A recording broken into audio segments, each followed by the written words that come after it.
Carol will take a roll call in a minute, but does it appear we have quorum to your knowledge? It does. You do have quorum, Mr. Chair. Thank you. So we'll begin. Good morning, everyone. Bonjour. Thanks for joining us. Welcome to the audit committee meeting. Your voice is gone. Your voice is gone. My voice is gone? Oh, it's back. Yes. Okay. Now, Sorry. I apologize. Thank you. Thank you, Eli. Conducted via Zoom again, still. Just a reminder to keep your microphones muted until I call on you to speak. And as we are all used to, if at any point committee members or council members want to speak, you should use the raise hand Zoom function, which you probably know where it is in the Zoom controls, usually at the bottom of the Zoom window, near the audio controls. Carole, merci beaucoup, Carole, pour tout ton travail. The committee coordinator and I will be watching for those cues, and the usual 5-minute speaking limit, time limit will apply. To my knowledge, we have no public delegations signed up for any of the agenda items. Thank you for acknowledging that, Carole. However, members of the public are always welcome to provide written comments, which are always circulated to members of council. And I will remind everyone that we are being live streamed, and this will be archived on YouTube. Before we proceed, Carole, could you please do a quick roll call, please? Yes. Councillor El-Shantiri. present. Councillor Darouz. Here. Councillor Hubley. Here. Councillor Kavanagh. Here. Vice Chair Meehan. I'm here. And Chair Cloutier. Présent. Merci, Carole, and welcome all. And before we begin with the items on the agenda, I certainly want to offer a special welcome to our new Auditor General. Bonjour, Madame Goujon. Today is the first audit committee meeting for the new Auditor General, Nathalie Goujon. I want to take a moment to welcome her to this committee and to this important leadership role at the city. Aujourd'hui, c'est la première réunion du comité de vérification pour la nouvelle vérificatrice générale Nathalie Goujon. Je veux certainement prendre un moment pour lui souhaiter une bienvenue cordiale au comité et à cet important rôle de leadership à la ville d'Ottawa. Ms. Goujon impressed us at the hiring panel with her expertise, her experience. I think I speak for the audit committee when I say how much we look forward to working with her and her team to keep moving ahead with the important mandate of the Office of the Auditor General. C'est un plaisir pour moi de travailler avec elle depuis qu'elle est entrée en fonction. Nous avons eu plusieurs discussions pour que je puisse bien comprendre ses objectifs. Elle propose des initiatives, une perspective sur les fonctions qui est aux attentes des gens de la ville. Donc, bienvenue, Madame la vérificatrice générale. Welcome, Madame Auditor General.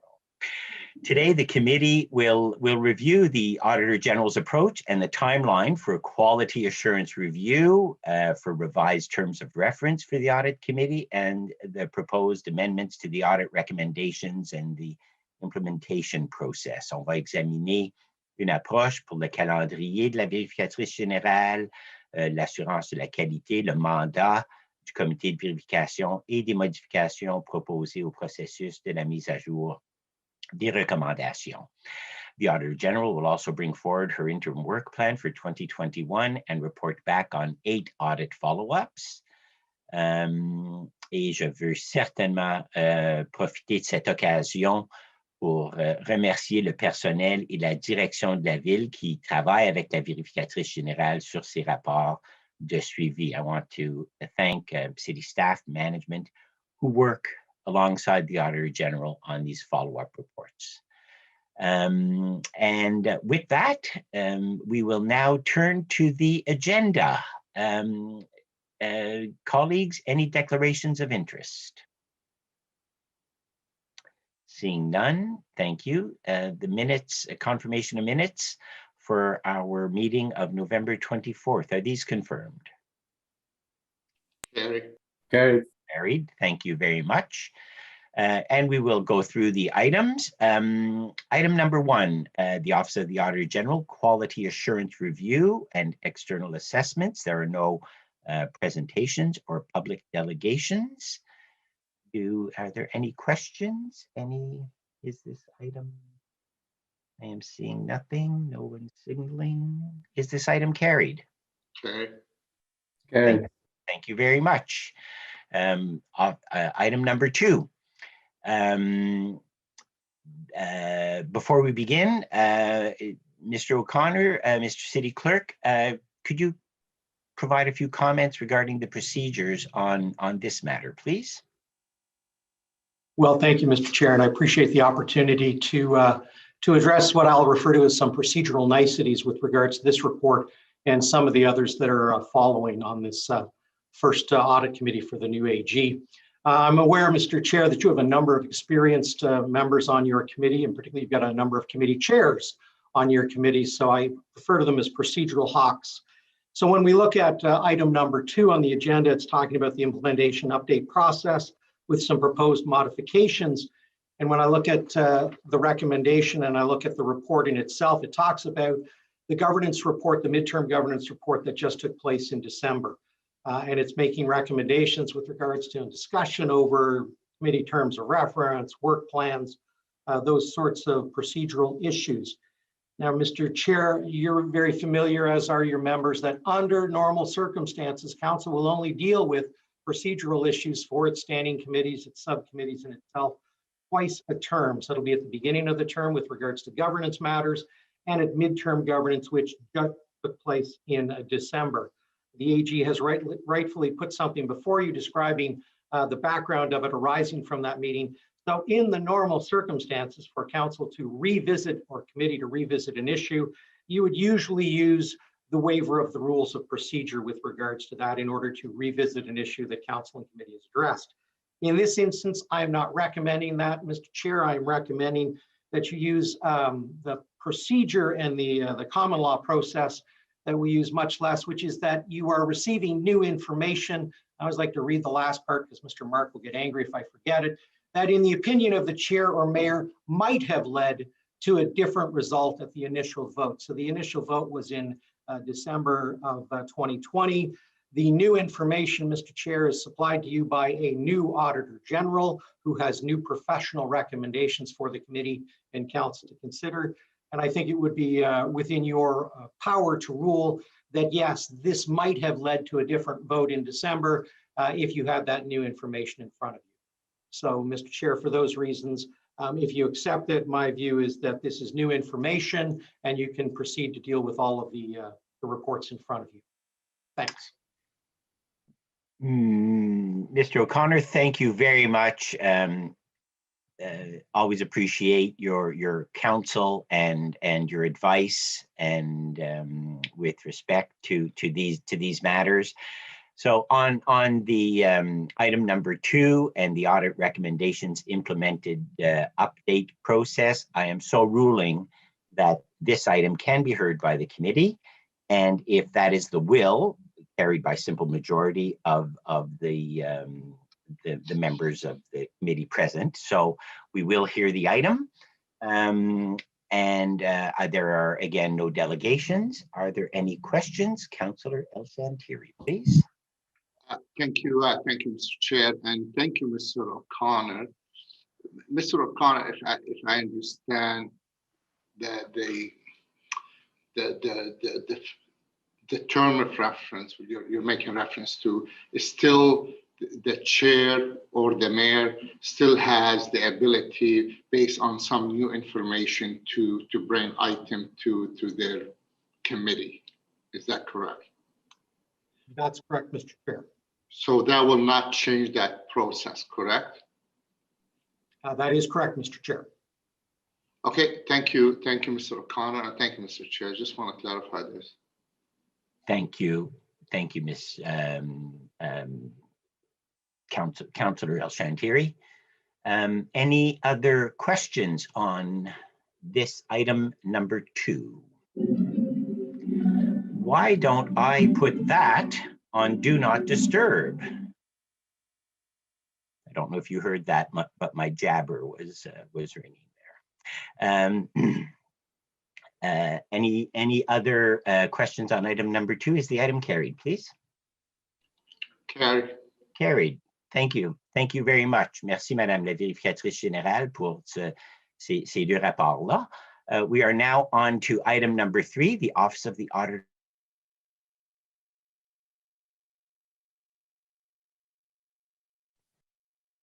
I think we just lost the chair.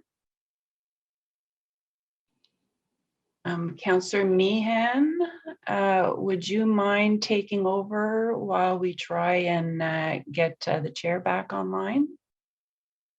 Oh. Okay, if I knew where we were, Carol, just a sec. We were going on item 3. However, I do see the chair is back here. His name is there, but I don't see him. He's still frozen. Yeah, he's frozen. Yep, just a sec. I've got to go into my calendar and get my agenda.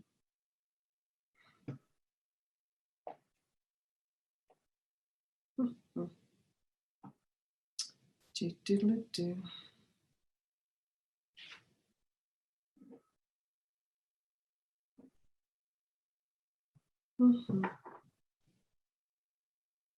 Someone just tell John he should turn his video off. Okay. Okay. So we are at item number 3, the Office of the Auditor General, Interim Audit Work Plan, if that's correct. So That is correct. So at this point, I would ask, now I've never been a committee chair, so I don't know what I'm actually going to do right at this point. Natalie, Madame Auditor General, would you be explaining exactly what you're planning to do in this when it comes to your work plan? Absolutely, I have a presentation to make on this matter. Okay. Well, shall we begin that, or should we wait for the chair to return?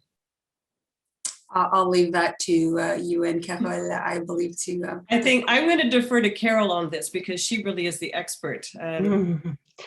So the chair is trying to get back on.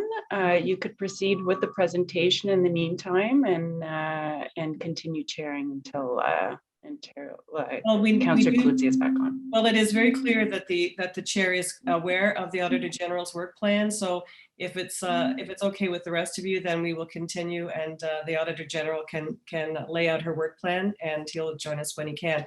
But she will not be explaining or telling us anything that he does not know at this point. So, Ms. AG, it's yours. Thank you, Chair. J'aimerais premièrement prendre un moment pour remercier les membres du Comité de la vérification, les membres du Conseil, ainsi que les membres de la haute direction pour avoir pris le temps de me rencontrer, d'avoir parvenu leur pensée et pour leur accueil chaleureux. J'aimerais aussi prendre un moment pour remercier les membres de mon équipe pour leur appui pendant ma période de transition. I'd like to briefly just say a quick thank you to the members of the Audit Committee, to members of Council, and to members of the senior leadership team for having taken the time over the course of the past couple of months to meet with me and to share their insights, as well as for their very warm welcome. I'd also like to say a quick thank you to my team for all of their assistance during my transition period. Carole, if I can get you to share the presentation, please. Prochaine diapositive, s'il vous plaît.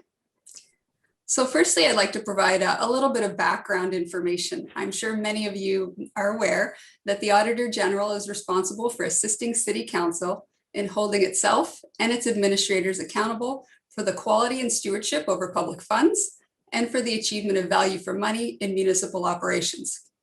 This is accomplished through the independent execution of audits aimed to help identify and mitigate risks, improve the control environment, and to continue to improve the efficiency and effectiveness of city operations. So what I'd like to do is quickly walk you through the 5-step process that we took in the development of our interim audit work plan. The first step is updating our audit universe, and perhaps maybe I could give you a quick Coles note as to what an audit universe it is. Essentially, it represents all auditable entities, all the areas within the city that we could audit. And this includes the services provided by the city, programs, activities, and functions, which collectively contribute to the achievement of the city's strategic objectives. The second step in our process is that of documentation review. So we reviewed the risk assessments that were conducted by all 9 city departments, draft official plan, the City of Ottawa strategic plan for 2019-2022, the most recent financial statements, as well as the 2021 operating and capital budgets. We reviewed past audits conducted by the office, as well as audits and audit work plans from other municipalities. We also reviewed fraud and waste hotline reports that we received to determine whether or not there were any other areas that we wish to dive into a little deeper. The third step in our process is that of consultation. And so we met with members of council as well as members of the senior leadership team in order to get their insights with regards to strategic and organizational objectives, risks, anticipated changes, as well as potential challenges to the operating environment. We met with the external auditors to discuss audit coverage of high-risk areas and to minimize overlap and duplication. This particular item is extremely important at the moment as we want to ensure that we're not adding fatigue, audit fatigue to the city administration in the midst of a pandemic. The last 2 steps of our process is that of risk assessment and prioritization. Engagements were selected and prioritized based on risk, the assessment of which was completed using information gathered from the audit universe, the documentation review, and the consultations that I just walked you through. The underlying premise of a risk-based approach is that areas of higher risk require greater oversight. Accordingly, in carrying out our audits, greater weight is given to the examination of activities of higher risks. This type of approach allows for the efficient and targeted deployment of resources. It also ensures the coverage of the city's most exposed areas. Prochaine diapositive, s'il vous plaît, Carole. Les audits dont cette diapositive fait état ont été approuvés à l'occasion de précédentes réunions du Comité de la vérification et se déroulent présentement.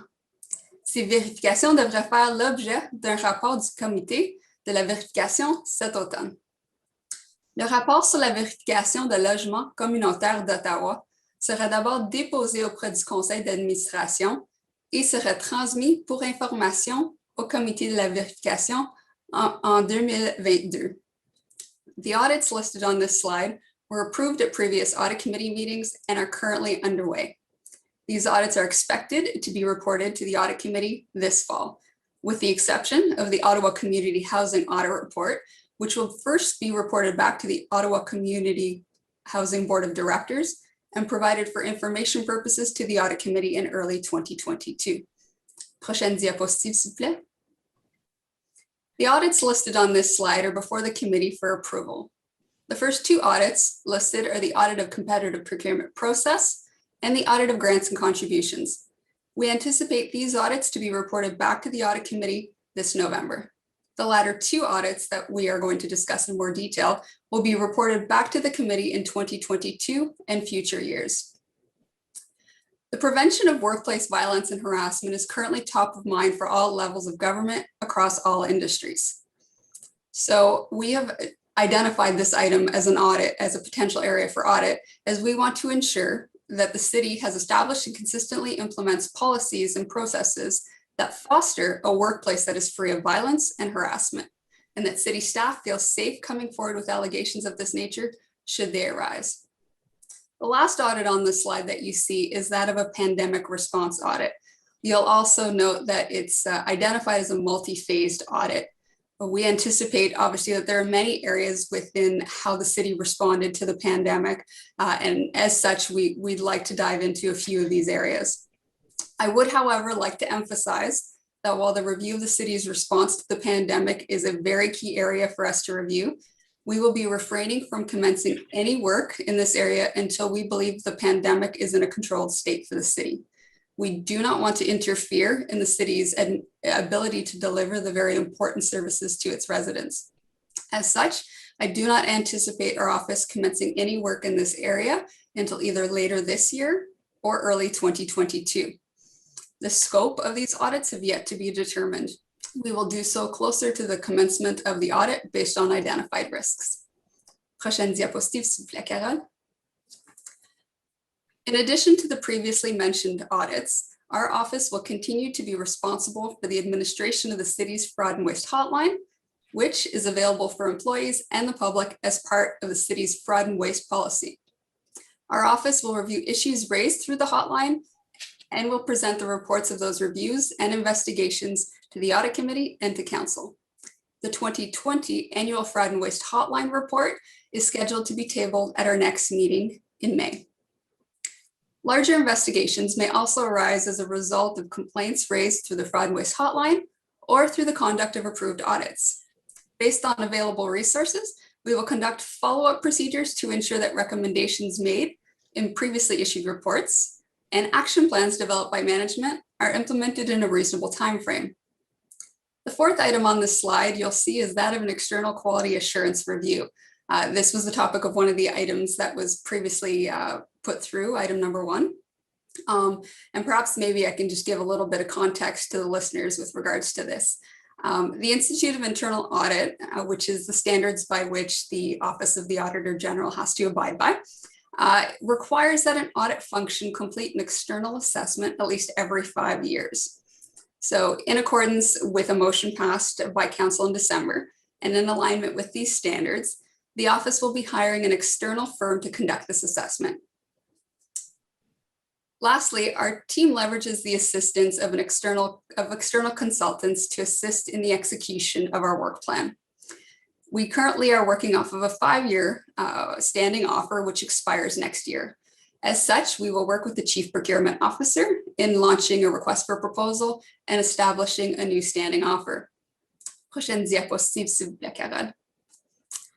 The audit work plan that we just discussed was based on what we believe to be some of the key areas of risk that the office can address with the available resources at our disposal, while allowing us to be agile and responding to new and emerging risks. Listed here are other areas that are being considered, either for review should the time permit this year or in the coming year or two. And so these areas include equity, diversity, and inclusion, progress in implementing sustainable development strategies, integrated risk management, the quality of asphalt, cybersecurity, selected procurement activities, and lastly, affordable housing. Prochaine diapositive, s'il vous plaît, Carole. Lastly, the Institute of Internal Auditors requires that the Auditor General confirm with management and those charged with oversight the office's conformance with the Code of Ethics and Standards. Therefore, I would like to confirm with the members of the committee and the city manager that the Office of the Auditor General staff have observed the Code of Ethics of the Institute of Internal Auditors and have applied and upheld the principles of integrity, objectivity, confidentiality, and competency. The staff have also abided by the Employee Code of Conduct for the City of Ottawa. In order for us to state full compliance with the standards, we will require successful completion of the upcoming quality assurance review being conducted this year that we just discussed. In addition to our conformance standard, I'd like to raise to the committee areas of continuous improvement that the team is working on. The office has developed a quality assurance and improvement program that supports the delivery of high quality and timely auditing activities in an effective and efficient manner. In the coming year, we will report back to committee on key items such as independence, compliance with the standards, evaluation of stakeholders, relationships, and additional performance metrics. Prochaine diapositive, s'il vous plaît. Cela conclut ma présentation. Merci beaucoup de votre attention. Ça me fera plaisir de répondre à vos questions. Thank you. Merci, Madame la Vérificatrice Générale. Thank you very much, Madam Auditor General. Guys, to members of the committee, and I got knocked off the internet right when I was introducing item 3. On the presentation by the Auditor General, Councillor Kavanagh, please. Thank you very much, bienvenue, Nathalie. It's great to have you here, and I appreciate some of the objectives that you have for the future, particularly on the equity I think that a lot of people think that audit is about number crunching, that it's about making sure that we've spent our money well, and that of course can be a function, but it also can be about meeting our objectives. And I think that that's really important, especially since we're near the beginning of the process of setting up offices in that for that purpose on gender equity and inclusion. So I appreciate that. So that's not till 2022, but in terms of the work that you're working on right now on the harassment in the workplace, I think that that's actually strangely, it leads to that, those are parts of what we have to do. Can you tell me more about the workplace harassment work? Thank you. Yes, Chair.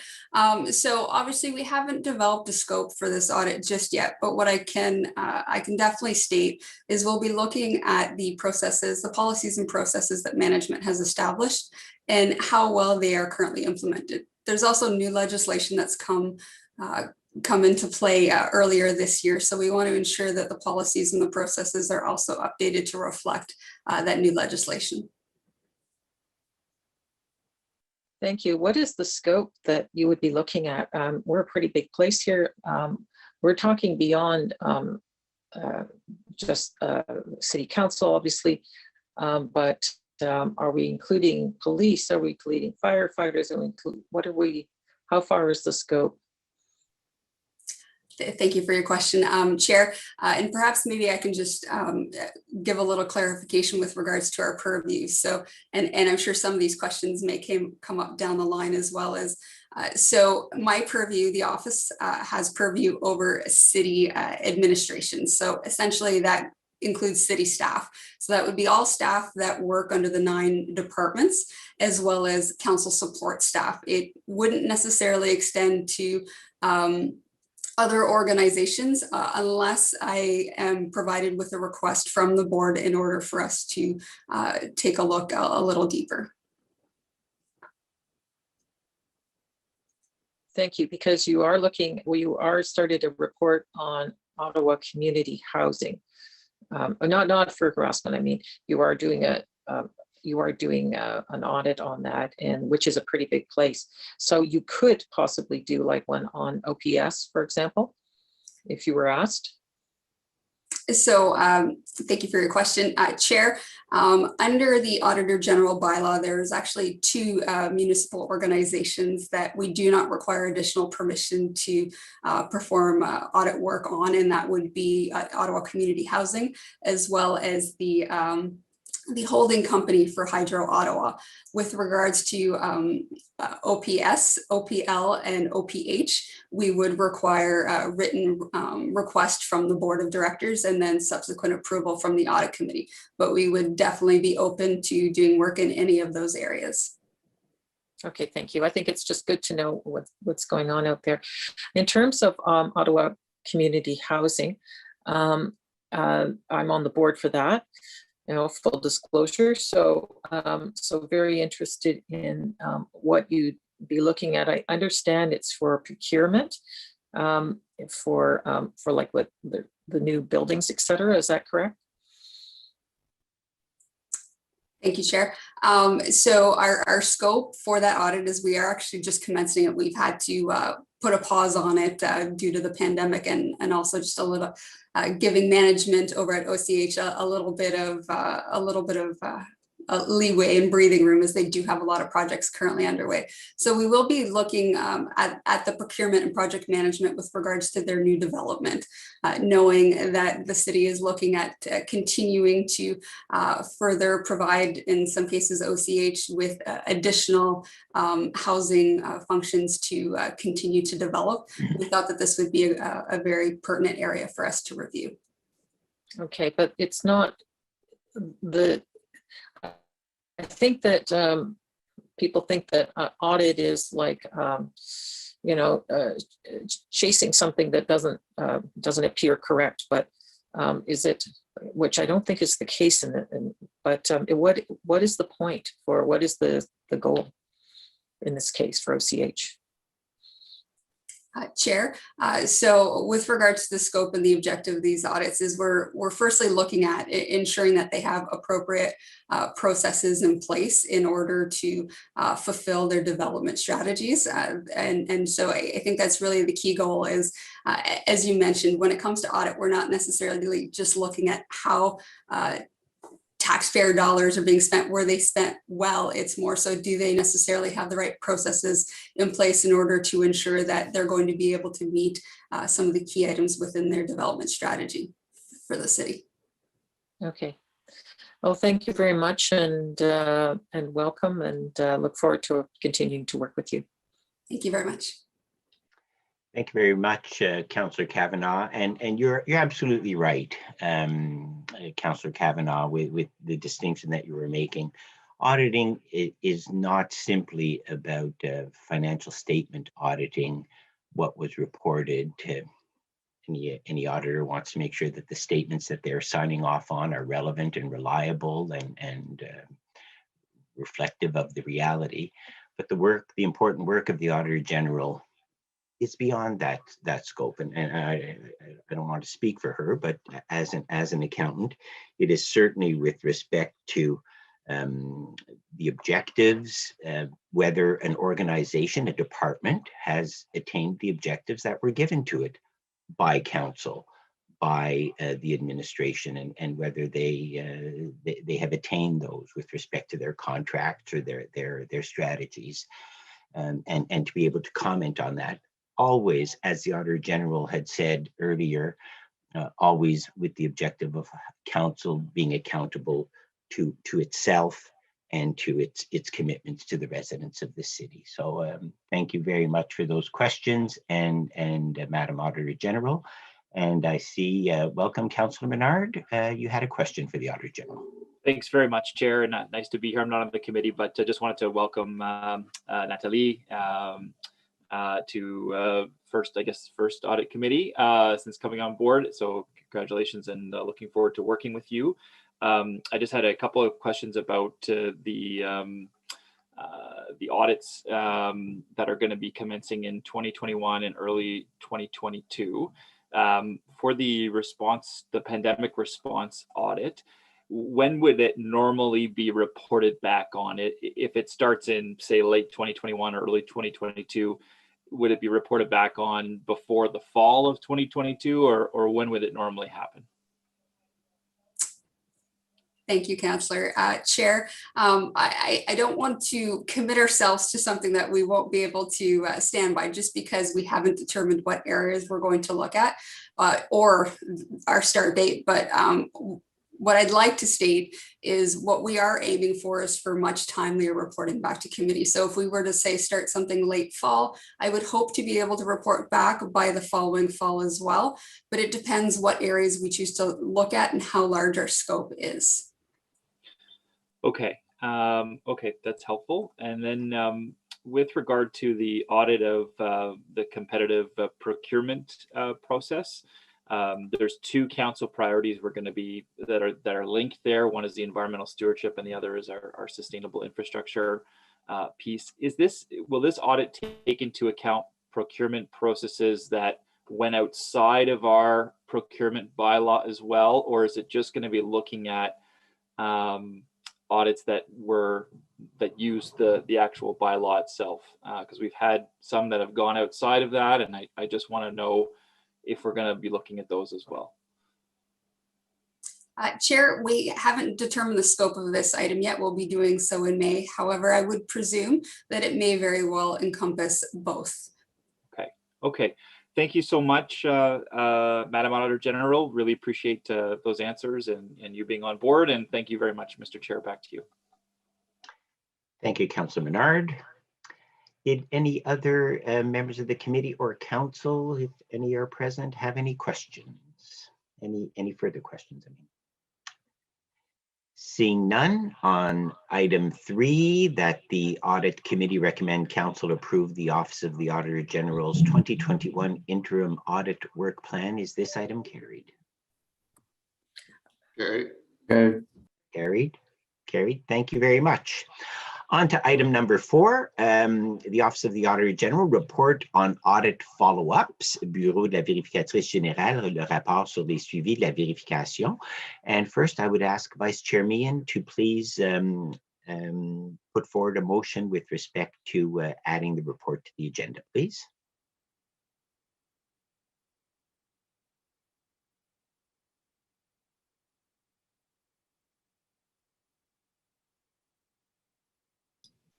Thank you. So the Office of the Auditor General report on audit follow-ups, portions of the follow-up to the 2015 Audit of Information Technology Security Incident Handling and Response included in this report was not circulated with the agenda package. Therefore, be it resolved that the Audit Committee approve the addition of this document for consideration by the committee at today's meeting pursuant to section 89.3 of the procedure bylaw, being bylaw number 2021-24. Thank you very much. I think later on we will be putting forward a motion with respect to the in-camera portion. But I will ask, I believe the Auditor General has a presentation. Would you go ahead, Madam? Just before that, Chair, if you could approve the motion, please. Oh, I apologize. Is that motion by the Vice Chair carried, please? Carried. Thank you. Thank you, Carole. Merci. And presentation by the Auditor General. Merci, Monsieur le Président. Carole, si tu peux partager la présentation, s'il vous plaît.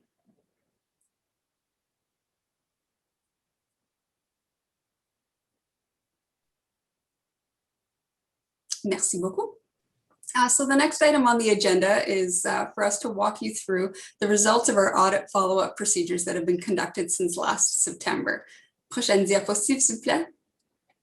Mes collègues et moi souhaitons exprimer notre gratitude au directeur municipal, à la direction et au personnel de la ville pour leur collaboration et leur aide soutenue.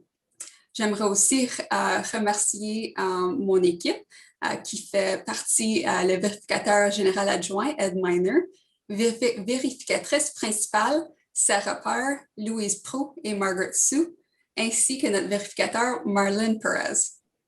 My colleagues and I wish to express our appreciation for the continued cooperation and assistance afforded to us by the Office of the City Manager, Management and Staff. Prochaine diapositive, s'il vous plaît. I will now pass the presentation on to Deputy Auditor General Ed Miner. Mr. Chair, in this presentation, I'll be addressing the OAG's follow-up process, why it's important. After that, I'll cover the audits for which our follow-up procedures were performed and the results. And then finally, I'll go over our overall conclusions. Next slide, please. In recent years, the OAG has conducted follow-up procedures 2 to 3 years after each audit's completion. This presentation is not going to provide a detailed discussion of each of the individual recommendations. It is our overall evaluation of the progress to date. Should members of the committee wish more details in any specific follow-up, separate reports on each follow-up are now available online. Next slide, please. The OAG adheres to the Institute of Internal Auditors standards by performing follow-up audit procedures. Follow-up audit procedures help to evaluate the adequacy, effectiveness, and timeliness of the actions taken by management in response to our recommendations. This evaluation ensures that the required measures committed to by management and approved by council have been implemented. Next slide, please. Today we are presenting 8 follow-up reports. For 4 of these audits, this was the first time that we have followed up on the recommendations. And for 4 of these audits, it's the second time.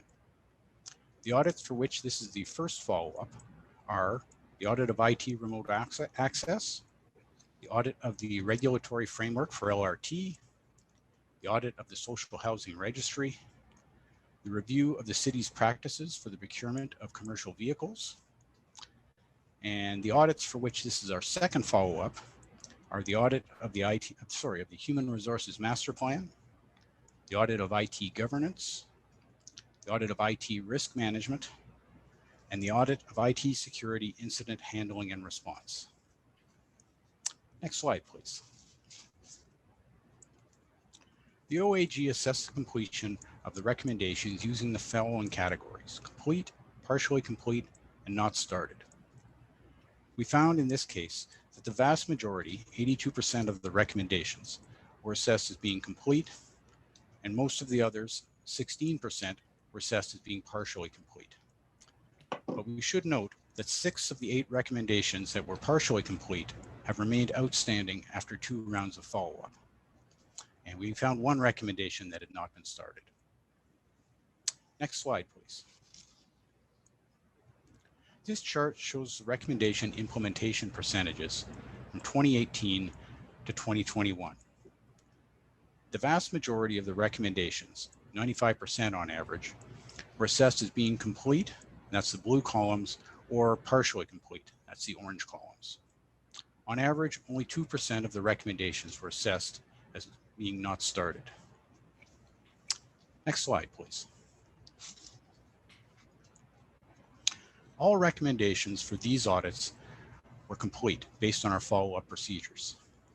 There was the 2015 audit of IT risk management, the 2017 audit of IT remote access, the 2017 audit of the regulatory framework for LRT, and the 2018 review of the city's commercial practices for the procurement of commercial vehicles. And in keeping with past practice, we aren't going to be going into the details of these follow-ups because all of the recommendations were implemented. Next slide, please. This is the, now we're talking about the follow-up to the 2015 follow-up of the 2011 audit of Human Resource Master Plan. In 2015, it was determined that of the 9 recommendations, 4 were partially complete and 3 had not been started. Our review has now found that management has completed 4 of the remaining 7 recommendations.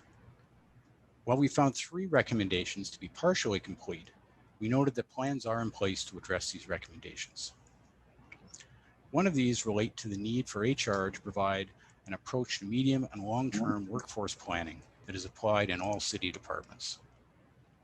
While the implementation is not yet complete, we noted that plans are in place to address the recommendations through the implementation of the Thriving Workforce Roadmap and Action Plan.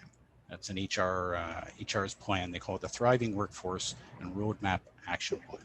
Oh, sorry, Thriving Workforce Roadmap and Action Plan. That's what it is. The Workforce Planning Initiative within this plan is expected to analyze, forecast, and plan workforce supply and demand, address gaps, and determine talent requirements for the city. The second partially complete recommendation relates to departments taking ownership for the development of their midterm and long-term workforce plans. The Thriving Workforce Plan, as previously mentioned, will provide strategic direction that can be tailored to meet the needs of each department. The Workforce Planning Initiative, the way it's set up, is owned by city departments, but it's driven by HR. The third partially complete recommendation relates to the need to develop a metrics framework for workforce planning. Currently, talent scorecards don't have targets that departments are measured against, as they have not yet been developed. Management has indicated that a review and possible enhancement of the talent scorecard will be made, and it will include the addition of departmental targets. Overall, we're satisfied with management's action plans and believe that implementation of the Thriving Workforce Roadmap and Action Plan will fully address the partially complete recommendations. Next slide, please. This was a follow-up to the 2018 follow-up of the 2015 audit of IT governance. In 2018, it was determined that of the 9 audit recommendations, 4 were complete and 5 were partially complete. So in 2020, we followed up on these remaining 5 recommendations, and we found that 4 of them have been now completed. The one partially completed recommendation relates to the need for an effective CIO succession plan to be implemented once a new CIO has been retained. Now, the acting CIO has been in this role for 2 years and is planning to, and the plans are for him to remain in this role for the immediate future. Although management has indicated that a succession plan was in place for the CIO, documentation supporting this plan was limited. Although we would like to have seen this area addressed, we are generally satisfied with management progress in addressing the major risk areas in this audit. Next slide, please. This is a second follow-up to the 2015 audit of IT security handling and response. Security incident handling and response, sorry. Of the 5 recommendations from the earlier follow-up, 2 remain partially complete. Due to the risks to the city's IT infrastructure that could result from this information being disclosed publicly, the details on this report can only be presented in camera. Next slide, please. We followed up on the recommendations that we made in the 2017 audit of the Social Housing Registry. We found that management had completed 3 of the 6 recommendations. We found that 2 of the recommendations were partially complete. One of them relates to the implementation of an alternative process for the protection of data on the central waiting list. The original audit found that weekly backups of the central waiting list were being stored off-site. However, these backups were not encrypted while being physically transported by registry staff. Our follow-up found that while the registry has improved its interim procedures to back up and archive the data, these measures do not fully address the privacy of the information subject to compromise. We expect that this will be addressed once a new centralized system is implemented. The second partially complete recommendation relates to updating the city's Service Manager Policy and Procedure Manual to ensure that the roles and responsibilities align with provincial requirements. At the time of our audit, both the city's Service Manager Policy and Procedure Manual and the Registry Service Agreement were outdated. That's the agreement between the city and the Social Housing Registry. Our follow-up found that management has not updated the manual, and we're waiting for the province to develop and release new regulations in early 2022 before doing so. Lastly, we found that the recommendation that the city formalize processes to assess the registry's compliance with the Registry Service Agreement was not started. The original audit found the city did not have formal processes to ensure the registry complied with the Registry Service Agreement, and our follow-up found no formal review process has been implemented. We appreciate that while the talks with the registry to come up with a new agreement have stalled, or at least ahead at the time of our follow-up last year, and that the province is updating regulations for this sector, we still believe that there is a risk that exists if city staff don't have a process in place to verify the registry's compliance. Next slide, please. Overall, follow-up procedures are required by audit standards and are an important part of the audit process. They confirm management's commitments are being fulfilled. These results are the last ones of our follow-up procedure that we reported using this current process. As was set out earlier in our meeting this morning, together with management, the OAG is implementing a new approach to follow-ups. The OAG will provide a semi-annual report on the audit procedures performed on previously issued audit recommendations that have come due, as opposed to issuing individual reports for each area of follow-up. Management will continue to track their progress and work with the OAG to review the status of recommendations once the previously agreed implementation date has been reached, instead of waiting 2 to 3 years to commence our follow-up work in this area. The new process will provide assurance to the Audit Committee and to Council, allowing them to provide their oversight responsibilities and create efficiencies for both City administration and for the OAG. Thank you very much, Mr. Chair. That concludes our presentation on these follow-ups. Mr. Miner, thank you very much. Nice to see you again. Thank you for the presentation. Merci énormément. And so I will remind members of the committee that the IT security incident report, we will be going in camera for those questions. But on the others, we have general managers available with respect to the Human Resources Master Plan. Ms. Turner, the general manager, along with her colleagues, Ms. Marland and Ms. Branchot, are available. With respect to the IT audits, there are 3. The CIA, Chief Information Officer, Mr. Carlucci, is available. And Ms. Turner, also the general manager responsible for that department, is available. With respect to the social housing registry, Ms. Gray, Donna Gray, general manager, along with her colleagues, Ms. Goodfellow and Madame Boulanger, are available. With respect to light rail transit, Mr. Manconi, I understand, is available, and Mr. Brandon Richards. And with respect to the city practices on the procurement of commercial vehicles, again, Ms. Turner is here. And so on those audits, if there are questions, I will look to members of the committee, and I believe the vice chair was first up with her questions. You are on mute, Carol Ann. There you go. Thank you. I want to thank the audit committee for all their work on these audits. I can't help but notice that one of the follow-up audits is on an audit that was done at the original audit 10 years ago in 2011. That's the Human Resources Master Plan, and still 10 years later, only 4 of the 7 recommendations that were issued in that report have been implemented. I guess my first question is, why does management and the Auditor General staff what are they actually disagreeing on there? What on the work plan?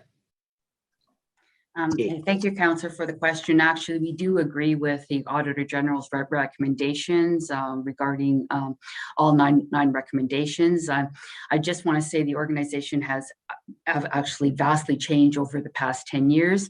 And we have made our focus really the past few years has been on succession management. We saw that as a huge risk for the organization. We've developed comprehensive succession management plans for our GM positions, for our director positions, and now we are embarking on the actual management positions. We have identified the workforce plan initiative as part of our Thriving Workforce Strategic Plan. We plan on embarking on this during this term of council. We're very anxious to get that work started. We were delayed as part of our response to the pandemic, but we're very, very anxious to get started on the workforce planning component. Okay, but the pandemic started in 2020. Right. Again, we have made success on. We have implemented 6 of those 9 actual recommendations. We did change focus again and we really concentrated on the succession plans for our GMs and directors. We also embarked on what we call developing our people, where we developed comprehensive leadership development plans over the past few years. So we did make significant progress on really supporting our people, but again, we plan on really comprehensively addressing this over the next during this term of council. I guess I mean on the completion status, Ms. Marland, there seems to be a discrepancy there. I'm just wondering, in 10 years after recommendations brought in, it just seems to me, I can't really figure out why 10 years later this is just not complete. And I guess I have a question for the Auditor General. If this were the private sector, Ms. Auditor General, where you came from, 10 years after an original audit, if you only had 4 of 7 recommendations complete, what would your reaction be? Well, Mr. Chair, I guess what I can say is what we've proposed and has been approved today with regards to change in the process will help, I think, really ensure that all the action plans are implemented in a timely manner. We will be reviewing management action plans as they come due. In the past, our process was to review these items as all recommendations in an audit had come due. In some cases, that could be 3 or 4 years down the road. When having this new process, having us come in real time as they are accomplished, will help management keep those top of mind. And I think that's one of the key items we have. If I'm being very candid, we always prioritize what is top of mind and what is a key priority, what's coming due. And so I think if we help keep that focus, we help management keep the focus there, we're going to see things start changing. And what I do want to give management credit for is Our last report on follow-up procedures had a 56% completion rate. We now have an 82% completion rate, which is the highest that has occurred in the past 4 years. So I do want to give credit where credit is due, but I do agree that there's still much progress that can be made. And I do want to thank management and the CMO's office for working with us, because we are working on a new process and they're being very open to it. And so I just wanted to say thank you from that perspective. I hope that answers your question, Councillor. I would just ask then, so all the outstanding recommendations that were on the follow-up audits that were tabled there today. So do you have a definitive deadline then on when these should be done? Like, you don't want to be looking at these again in four years, do you? No, and so as we noted in our summary report, with the exception of the items that we are going to be discussing in camera, we will not be performing any more follow-up in these areas. And the reason is what we refer to as residual risk. The steps that management have taken have significantly reduced the risk in this area. So we have chosen not to do any more follow-up work. We want to ensure that we are focusing our efforts on the areas that are going to be of most value to committee and council. Okay, so just one last question, if I may. So most of the follow-up audits, usually 3 to 4 years after the original audit. Ideally, what should that time frame be? For when you issue a new your recommendations in an audit, say let's say this fall, a new audit. How long before you'd like to see those recommendations implemented and the follow-up audit be issued? Chair, I think it depends on the recommendation that's made. So we can have some recommendations that could be very easy to implement. If we ask you to quickly update a process because you don't have an owner of that process, for example, that's something that should be turned around prior to us even coming to report it to committee. That being said, there are some recommendations that can take a lot of time and can have multiple steps to them. So I think what we will do is work with management on identifying those longer term recommendations and perhaps having milestones to ensuring that they're going to be on track to complete them. Okay, I look forward to that. Thank you very much, Madam AG. Thanks. Thank you, Madam Vice Chair. And let me just say before we go to Councillor El-Shantiri, Madam Vice Chair, I couldn't agree with you more. You know, we know that, that we've just put in a new process, and those outstanding recommendations, you and I in the motion, we're going to be following up on those, and I commit to the residents of the City of Ottawa that we're going to do so. You know, we've heard, with respect to the 10 years, we've heard from the city manager throughout the pandemic, and he is absolutely right. Our strength is our people. The delivery of services in a pandemic or otherwise is our people, and the people who work for the City of Ottawa are outstanding. It is up to management to ensure that the succession plans, the master plan is in place and is effective, and it's to the expectations of the residents of the city. It's a big expense item, and it's how we deliver services. And I hope that message is crystal clear to the general managers and to the human resources. Thank you for allowing me to say that. Councillor El-Shantiri, please. Thank you very much, Mr. Chair, and thank you, Ed, for your follow-up on all these audits. Got my attention on a commercial vehicle, Mr. Minor, and on a commercial vehicle audit. Can staff tell us what measure we have now is going to, you know, be a safeguard? So based on the audit recommendation, would that be Valerie? Or okay, Mr. Chair, both the Canadian Free Trade Agreement and the City of Ottawa's procurement bylaw allows for the identification of brand names in procurement processes. Excuse me. What was missing in the audit, or what was identified as missing in the audit, was the detailed business case that would underlay that. We now have a new procedure that identifies how the use of brand names needs to be included in these procurements, and that's been underway, and that's what the Auditor General found in identifying that the audit had been completed. And Mr. McDonald, you know, this issue was on for quite some time and got quite a bit of media attention. So do we have what would it take for future a safeguard to deal with this item? Yes, Mr. Chair. Okay, it's good to hear. Obviously, my question to the Auditor General. So, in other municipality the size of Ottawa, whether bigger or smaller, what is the percentage of the compliance from management? And I'm interested to know, like when you say, you know, some of our file 82%, is that 82% high number, low number? We need to do more about it. Is there a feedback on what's best practice right across the province or across the country? Thank you, Chair. Unfortunately, I wouldn't be able to speak to a specific percentage or a specific number. I can assure you that there are always some issues with regards to getting 100% completion rate within the agreed upon time frame. And I think the reason for that is twofold. Sometimes management will bring forth an implementation date that may be a little too eager. And second of all, there are sometimes other priorities that come up which tend to push back some of these action items. That being said, as I mentioned in my previous response to Vice Chair Meehan, is our new process will hope to continue to put the emphasis on the areas of high risk to ensure that we are getting timely responses. I see the city manager pop up on the screen.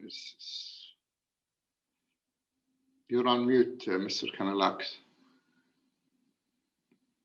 You're still on mute, Steve.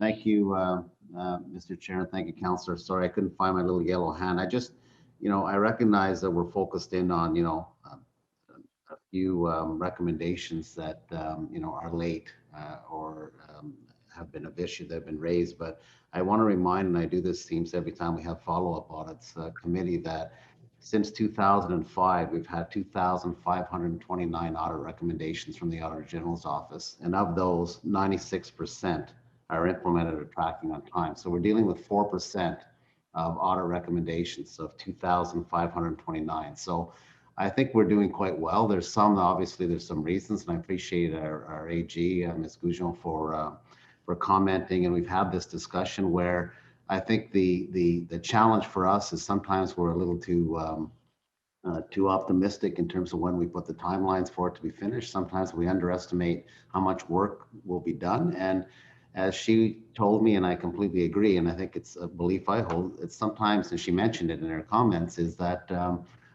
sometimes people focus on what's at top of mind, and as time passes, if we're not on it, and that's why I'm so hopeful for this new process, people focus on other things. And HR, for instance, has been focusing very much on succession planning, on our new development programs. Since I got here 5 years ago, I've made a commitment to council to change our training structure, to be more experiential learning, to give people stretch assignments, to move people into other roles, to have associate GMs. We're moving into associate directors. I'm even moving some GMs up into be associate city managers. I'll be announcing that to council soon. So HR has been very active in the last 5 years, transforming our organization to get our people opportunities.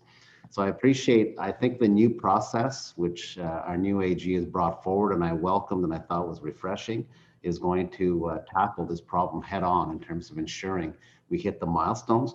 But the context is important. 96% of 2,529 recommendations have been completed or on time. And I think that's a good track record in any department, to tell you the truth. Thank you, Mr. Chair. Thank you, Mr. Kanalakis, for this information. But I believe we all know, Mr. Chair, is what, you know, we could have 99% completion, but the 1% or the one issue where the community been brought attention to can really be at play. And you remember in the past when we dramatized somebody drove in the lawnmower down the stairs only to find out there was nothing, you know, nothing true about this. But what I'm saying, sometimes when audit comes in, it seems some people think they create some drama about it. But what I'm interested again in the commercial vehicle, and Mr. McDonald, we heard in the past some company didn't fulfill their commitment or their agreement with the city, and then they establish another Ontario Inc. number, and then they come back again, so they don't go on a blacklist. Is there's an effort to make stop of these abuse of the system? Like I know you worked so hard to identify a group that didn't qualify to apply for a city job next time, but then they changed the Ontario Inc. and they come back again. And I think we talked about this in the past. Is there's a way we can invest a little bit more effort to find out about this practice? So, Mr. Chair, this is unrelated to the audit of the procurement of commercial vehicles, but what I would mention is that the definition of supplier performance under the procurement bylaw applies to not only the company, but their directors and any associated companies as well. And so in the instance where a company was barred from doing business with the city, were they to create a new company and attempt to get business with the city, that bidding prohibition would apply to them as well. It's good to hear. I know it's not part of the audit, but also it's a loophole. We heard about it in the past and we reported. So, but thank you for clarifying this, Mr. McDonald. Thank you, Mr. Chair. That's my question. Thank you, Councillor El-Shantiri. Councillor Kavanagh, please. Thank you, Chair, very much. Thank you, Ms. Boujan, for the work that you've done so far. I'm interested in the HR in the sense that in what you've said you're wanting to do in next steps. You talked about the about gender equity and inclusion as being a topic, and I can't help but wonder how the findings and the follow-up in the HR report would blend into this, because obviously that's where the work is going to get done, is in HR. And we've got to have really good system in place for tracking and making sure equity is present at all times. So how do these blend together? Chair, so as we previously mentioned, we will not be doing any additional follow-up on these current HR items that were just discussed.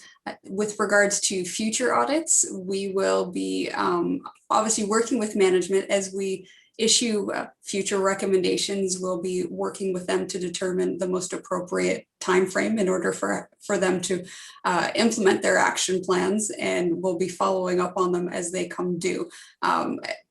What you will see going forward is our audit reports are really going to be focusing on the key risks. So areas that are of lower risk, we are looking to provide what is called a management letter to management. So I think I gave an example of a process or a policy document not having an owner, for example. That's very low risk and not something that I believe requires the audit committee's attention. So going forward, our reports are going to focus on the high risk areas, the areas that we want management to address in an extremely timely manner. So going back to that new process, it's really going to be looking at them as they come due. And obviously anything that comes from the equity, diversity, and inclusion audit that we decide to scope, any issues that arise from it will be followed up in a timely manner, as all future audits will be. So has the work that has been done on HR and the follow-up prepared HR for the next steps in taking on equity?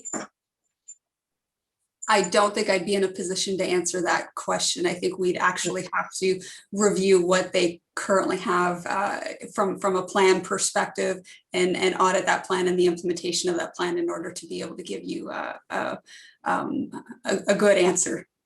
Okay, I think Ms. Marlin, if she doesn't mind answering, And as we know, Councillor Kavanagh, it is part of the work plan that was presented by the Auditor General. But if Ms. Marlin wants to simply comment on that, I would welcome that.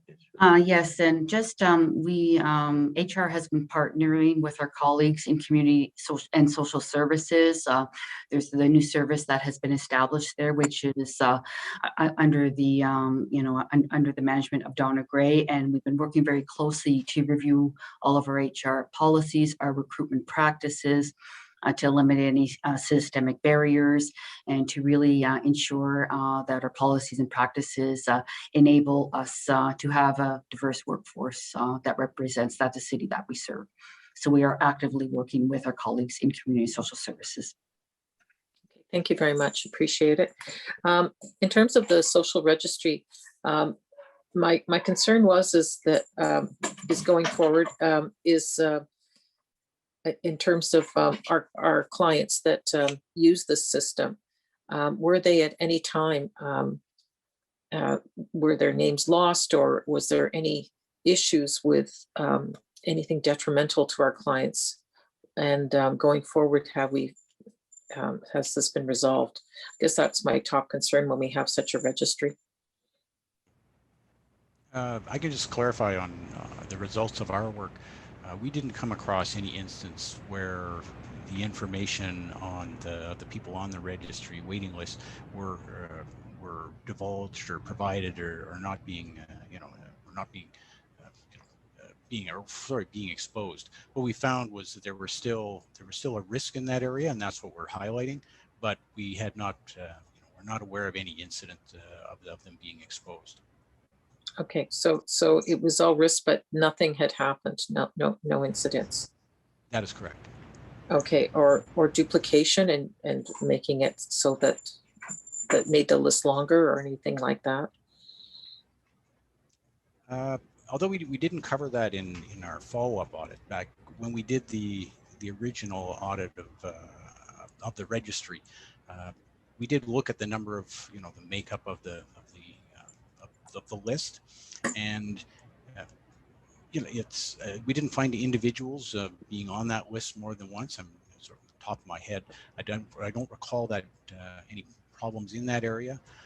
What we did find, and perhaps what wasn't fully, I think it wasn't fully enunciated at the time, was that there were people who were in social housing that were on the list again to move to more appropriate housing. So being a larger unit or a smaller unit. Yeah. And so they appear on the list as well, even though again, I think didn't really come up in our follow-up procedures. But that's my recollection of that audit. Okay. Thank you very much. Well, thank you, Councillor Kavanagh. Councillor Hubley, please. Thank you very much, Mr. Chair. Just following up on that follow-up audit on the registry, Ed. The original intent here was to try to get to make sure that the registry was working, because it was a joint partnership exercise with the province, but it was also to try to validate the information that's on there. And I think that's a little bit about what Councillor Kavanagh was getting at there. Is there's a lot of us are curious why that number never really changes a lot year to year. What makes up that 10,000 that's on the registry? Like, how many are people that are actually in housing now, but maybe it could be a family that the kids have grown and left the house, and so the mother or father is still there with 3-bedroom housing, but it's just them and they're looking to downsize. Or it could be a case of families looking to upsize. We needed to get a picture of what that was, because right now that 10,000, you think it's 10,000 people sitting on the street waiting to get housing, and it's really not. So can you just elaborate on that? Was that looked at any further in the follow-up as to what makes up that 10,000? I must say it was part of the original audit, but the follow-up was really just on the recommendations that we identified. So we didn't revisit that to see, what the status is and what the numbers are looking like now. So we didn't in this follow-up, we didn't really get into that other than, the specific recommendations that we made to try to improve the operations. And that's all we focused on in this follow-up. I'm not sure if anyone from housing might be able to provide a little more information. Well, it wasn't really housing that was looking into that list to validate it. And I know there wasn't a lot of detail in the original audit that came out, so I expected some of that to come out through follow-ups. And now you're saying that it wasn't looked at in the follow-ups either. So maybe we're going to have to look at getting that added back onto the work plan to have a more detailed review of exactly what makes up that list and how do you get on it, and more importantly, how do you get off of it. Councillor Hubley, I'll just remind members of the committee that some of the elements of the scope of the original audit, which was in 2017, was, as Councillor Kavanagh said, ensuring the protection of applicant information, the effectiveness of that list, the compliance with the regulations, and the maintenance of that central waiting list. And I don't have the information in front of me with how the recommendations that were put forth, there were 6 of them, to what elements of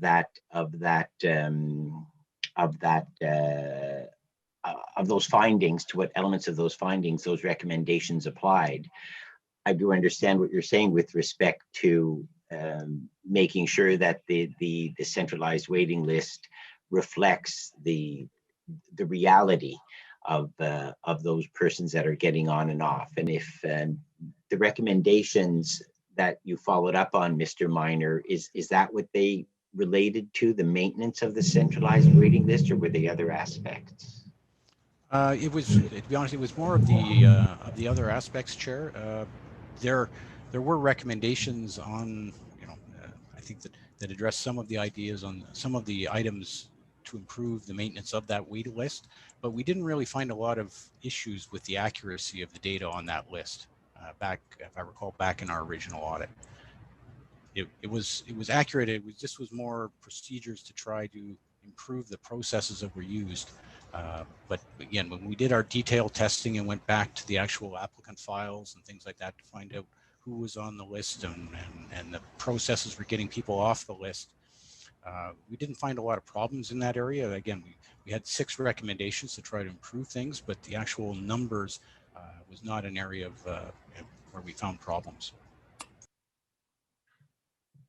Okay, that would go to the effectiveness of the list is what I'm trying to get at here. So you're saying you never found any examples of that, and therefore that's why you're not doing any follow-up.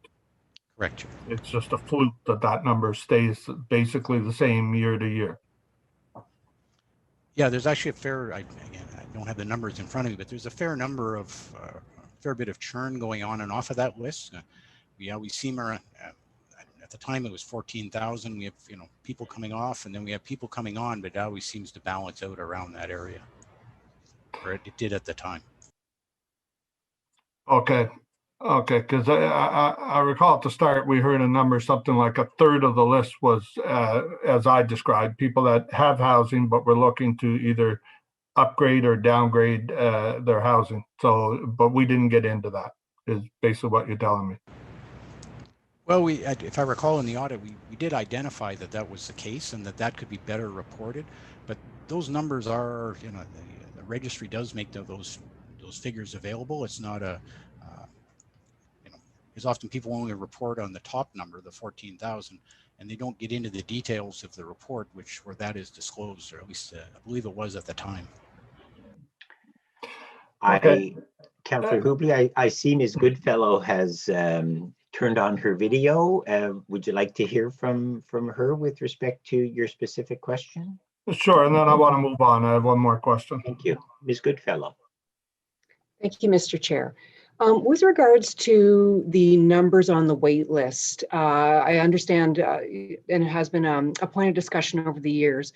Currently, the way the legislation related to social housing stands, anyone who wants to move to a different RGI unit, so even if they are already receiving RGI and RGI subsidy, by legislation, they must go back on the wait list and put their name up for an appropriate sized unit, whether it be larger or smaller. So it does complicate matters. Totally agree with that.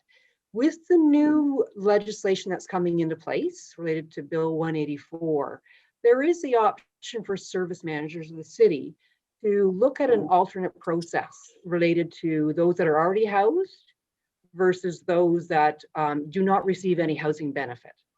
And we certainly will be, as the regulations are refined and defined over the next year or so, we will actually be looking at that. Agree that that is an opportunity to further explore and better define what that wait list describes. But currently, there's no option. It's a legislative requirement that people must be on it. Okay, it almost sounds like it might be worthwhile to have two lists, because to me, what council, I really wish Councilor McKenney was on this call, because I'd like to get her insight into this. But to me, we're looking for people that don't have housing that we want to try to find housing for. I would think would be the higher priority than trying to move somebody around that has existing housing but just wants to improve it a bit. And Councillor Hubley, that is an excellent conversation to have. I don't know if it's in the context of the recommendations and the implementation of the recommendations from 2017. It's perhaps a community and protective services discussion. Okay, so my next question on the changes to the follow-ups that the AG was referring to, the change in number to reach 80%, was that as a result of recommendations being completed, or was it a result of reviewing the recommendations and changing how your office looks at those recommendations to say that, okay, now they're completed because you view them as a lower risk? Chair, so the new process is not reflected in any of the results that were reported today. They are part of the old process that was performed by my predecessor. So there was no additional lens put to them with regards to a risk assessment. It was whether or not they were complete or not. So that 82% is 82 fully completed recommendations. Okay, 82 fully completed recommendations last year. So, and then you'll report on what you achieved this year. Yes, so going forward, I'll be reporting back to committee twice a year, and I believe our first report will be coming to committee in September. Perfect. Okay, thank you. That's all I had, Mr. Chair. Oh, sorry, if I may. One more question on this risk piece, Madam Auditor General. When you were defining lower risk items, one of the things that came to my mind was we dealt a lot with cash shortages at the city. There was an example of an audit a couple of years back where they found $20 missing. Now, that could be considered low risk because the amount is only $20, but the way I looked at it at the time was, okay, we have an issue with a process in cash handling. We've managed to identify this time that's $20 missing, but we had no way to know if $1 million was missing over the last 2 years or not, or could this be testing the system so that $1 million does go missing? So would you consider that missing $20 low risk, or would it be something you would continue to follow up on? Councillor Hubley, I'm interested in what the Auditor General is going to say about this. I will point out that it is not strictly with respect to these follow-up audits, but it does speak to how she will be dealing with risk and follow-ups in the future. And so if you could give a brief answer, Madam Auditor General. Absolutely, Chair. For that particular item, I would still consider it high risk. And the reason for that is the control itself. We're looking to ensure that there are controls around cash handling. If they are lacking, while that was, as you mentioned, it was a $20 issue, that was just in what we reviewed. Obviously, these cash handling controls are across the city where cash is utilized. And so I would still consider that one to be a higher risk, and you would see that reported in future. Okay, thank you very much. Thank you, Mr. Chair. That's all I had. Thank you, Councillor Hubley. Vice Chair Meehan, you had your hand up. It's down. Did you mean to take it down? You're good? Okay, thank you. So we are on this item, and I just wanted to comment with respect to the city manager, Mr. Kanellakis, who spoke earlier, and I appreciate his commitment to the recommendations that the Auditor General makes. And 96% is a pretty good score, I will say. But I'm sure he will agree with me that we always want to improve. We always want to get to 100% because the recommendations by the Auditor General and her colleagues and her office are very important and seek to improve the processes in the city. And so we always, 96 is good. Let's not settle for 96, let's go for 100. And I will note that his collaboration and his commitment to the new process by the Auditor General so that the recommendations are implemented on the date that is promised by management, or that we know the reasons, that we have a good, frank, and full exchange with respect to the reasons why they might not be. And so I appreciate that very much. We are on item number 4, and we have covered off several of the items, but we have one more. And so now I will ask Vice Chair Meehan to move this meeting into closed session, please.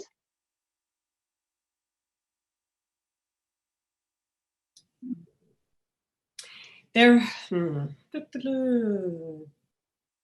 me see where. Therefore, be it resolved that in accordance with Procedure Bylaw 2021-24, the Audit Committee resolve in camera pursuant to subsections 13(1)(a), the security of the property of the city, and 13(1)(b), personal matters about an identifiable individual, including staff, based upon the rationale set out in the legal implications section of the report titled Office of the Auditor General, Report on Audit Follow-ups, in order to receive from the Auditor General the follow-up of the 2015 Audit of Information Technology Security Incident Handling and Response. Is that motion carried? Carried. Okay. Thank you. And so we will take 5 minutes to allow members of council, members of committee to leave this Zoom meeting and to join a Microsoft Teams meeting. The link has been sent to you by our committee coordinator, and certainly to allow the clerk staff and any other staff to attend that Teams meeting. And so we will pick this up. Yes. Chair, will that be sent to other councillors as well? I don't think members of council are allowed, are welcomed at in-camera meetings, absolutely. And so Carol, if you could send it to Councillor Menard, I would appreciate it very much. Will do. Thank you so much. And so we will reconvene at 11 o'clock if we can, in 3 minutes. Let's see if we can do that. Thank you.